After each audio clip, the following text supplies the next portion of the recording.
এইখন এতিয়া বাগান হৈ থকা নাই। আপোনালোকে চাওক চাহপাত কি পৰ্যায়লৈকে চাহপাতৰ ওপৰলৈকে পলস, অৰ্থাৎ পলসে গোটেই বাগানখন পুতি পেলালে। মই এতিয়া আছোঁ বিহুবৰ বাগানৰ এই বাঁহবাৰী অঞ্চলটোত।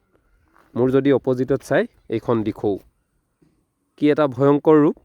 আহি পিনে বাগানখন আপোনালোকে নিজে অনুভৱ কৰক।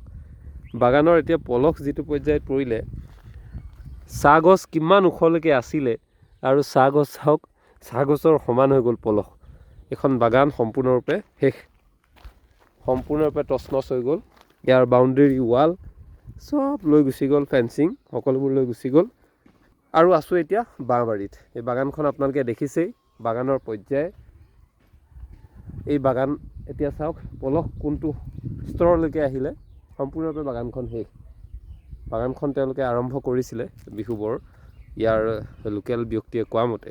আৰু মোৰ বেক চাইডে আপোনালোকে চাওক, এইখন দিখৌ আৰু এয়া নাগালেণ্ড পাহাৰ। মই আকৌ দেখাইছোঁ, এয়া দিখৌ। আৰু ইয়াতে প্ৰায় 7টামান ঘৰ আছিলে, যিকেইটা ঘৰ সম্পূৰ্ণৰূপে উটুৱাই লৈ গ'ল। ইয়াতে সৰু ল'ৰা ছোৱালী খেলি থকা দেখিছোঁ। ইয়াতে ঘৰকেইটা আছিলে, সম্পূৰ্ণৰূপে ঘৰকেইটা নাই। আৰু এইখন নাগালেণ্ড, এইবোৰ পাহাৰ। এই পাহাৰৰ ৰূপবোৰ দেখিছে আৰু কি হৈ আছে, এইখিনি আমি নক'লেও হ'ব। আৰু ইয়াত কি ভয়াৱহ পৰিস্থিতি লৈছিলে এইখিনি দেখিছেই। এতিয়া পানী কিমান তলত আছে, ইয়াত বৃহৎ কুণ্ডা এটা আছে গছৰ, কিমান তলত আছে। আৰু এই পানীখিনি ক'ৰ পৰা আহি কিমান ওপৰলৈকে আহিলে, আৰু এই পলস চাওক, এই বাগান সম্পূৰ্ণৰূপে শেষ কৰি লৈ গুচি গ'ল। আৰু এইখন বাগান, এই অঞ্চলটো আমি এতিয়া বাঁহবাৰীত আছোঁ। এতিয়া চাওক, মই এই ঘৰটো যদি জুম কৰি দেখাওঁ, এই ঘৰটো কোনডোখৰলৈকে পানীখিনি গৈছে চাওক। তেনেহ'লে ইয়াত পানী কিমান ওপৰলৈকে উঠিলে। এই বাগান সম্পূৰ্ণৰূপে শেষ হৈ গ'ল, টোটেলি শেষ। আৰু ইয়াৰ দিখৌৰ অৱস্থা, আৰু এতিয়া লোকেল মানুহে কোৱা মতে এই দিখৌখন আগত আছিলে, এতিয়া এইফালে গুচি আহিলে, এইটো ছাইডে গুচি আহিলে। যিহেতু টাৰ্ণিং লৈছিলে, এইফালে আৰু অলপ গুচি আহিলে এতিয়া দিখৌখন। এতিয়া এয়া অৱস্থা। ভৱিষ্যতে কি হয় একো ক'ব নোৱাৰি, কিন্তু আৰম্ভ কৰা ব্যৱসায়টো, আৰম্ভ কৰা চাহ বাগানখন শেষ হৈ গ'ল। চাহ বাগানৰ এই পোষ্টবোৰ দেখিছে কিমান তললৈ পুত গ'ল, ফেঞ্চিং কিমান তললৈ পুত গ'ল। ভাবিবলৈ আপোনালোকে নিজে ভাবি অনুভৱ কৰক।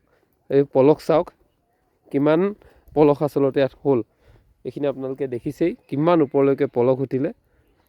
আৰু সকলোবোৰ এফালৰ পৰা পোত যোৱাই নিলে। এয়াই বৰ্তমান সময়ত অৱস্থিতি। আৰু সেয়া নাগালেণ্ড, এয়া নাগিনীমৰা। আৰু এয়া কমল চাপৰি নোপোৱাৰ আগতে, এইফালে গ'লে ইয়াত আপোনালোকে কমল চাপৰি পাব। কমল চাপৰি নোপোৱাৰ আগতে এয়া হৈছে বাঁহবাৰী। আৰু বাঁহবাৰীত এয়া পৰিৱেশ।